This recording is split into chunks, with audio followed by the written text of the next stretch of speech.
Assalamualaikum. Okey gang, jumpa lagi kita dekat video aku kali ni yang mana aku nak review sepiji kereta. Yang aku boleh kata untuk tahun 2025 ni sangatlah susah cari ataupun sangat mahal lah kereta ni. Okey. Kereta ni sebab dia jadi mahal aku rasa sebab nama dia Nissan Skyline. Nama Skyline Nissan ni memang harga akan orang jual mahal lah. Okey, tambah-tambah lagi yang ni dia collab dengan apa? LBWK, Liberty Walk lah. Alright. So, apa jangan risau, kereta yang aku nak review dekat apa ni, kereta ni murah yang aku dapat. Sebab dia macam biasa, aku punya kad ni memang tak cantik. So, dapat harga murah. Okay. So, sebelum aku nak review kereta ni, macam biasa, boleh tekan button subscribe dulu. Lepas tu boleh tekan button loceng untuk support aku. Kalau aku upload video lepas ni, hampa akan dapat notification. Okay gang, so macam biasa sebelum aku nak review dekat apa ni, kita akan tengok dulu dia punya kad, kenapa dia jadi murah. First kali hampa boleh tengok kat sini, aku zoom tunjuk dekat hampa. Dia punya kad memang kad belacan lah, nampak soft corner dia memang dahsyat lah.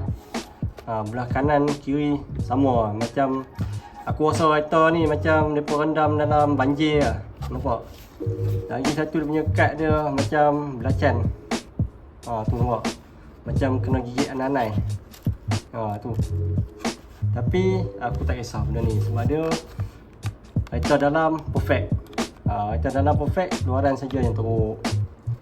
Okey, blister dia kotak lah blister dia. Nampak blister dia berapa. Ni baru sampai lah daripada Indon aku beli. Seller Malaysia aku beritahu siap, kereta ni dah cecah sampai RM40. Ini aku dapat RM13 lah. Tapi macam ni lah, condition dia buruk lah. Melainkan kalau aku nak buat loose, nak ambil atas saja, yang tu lain cerita lah. Okay, so atas dia buruk. Bahagian belakang dia ada soft corner nampak, cantik. Lepas tu yang ni kad Indon, nampak stiker Indon ni. Lagi satu, kalau kad Hot Wheels ni kalau ada stiker Indon ni, automatik orang Malaysia tak mau, ataupun dia pun jual murah lah. Kolektor Malaysia ni dia pun tak mau yang ada stiker macam ni. Yang ni tahun 2021 lah. Bapak lama dah kereta ni. Aku ingat baru lagi.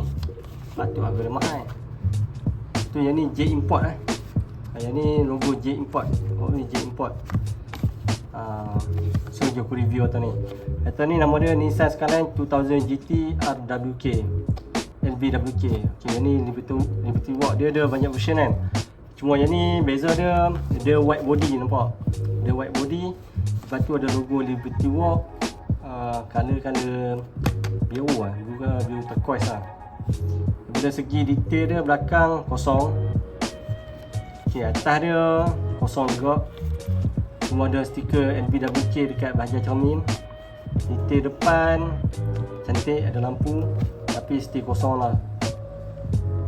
Padan lah dengan harga dia. Dulu kalau orang dalam cloth case, aku rasa sama lah, harga RM10. Tapi dia punya blister ni bagi aku agak special lah. Sebab dia punya blister dia ikut bentuk kereta. Untuk para kolektor boleh lah consider untuk beli dan simpan kereta ni. Okay, so untuk kereta ni aku bagi rating 9/10 lah. Sebab dia tak ada apa, tak ada side mirror. Yang lain memang cantik lah, cuma belakang pun tak ada detail. Okay, so siapa nak beli kereta ni, aku letak link Shopee dekat pin komen dengan description video ataupun dekat bawah ni, apa boleh dapat kat situ lah. Okay, so jumpa lagi dekat next video aku yang akan datang. Jangan lupa subscribe, komen, like dan share. Bye. Assalamualaikum. Mana pagi ni.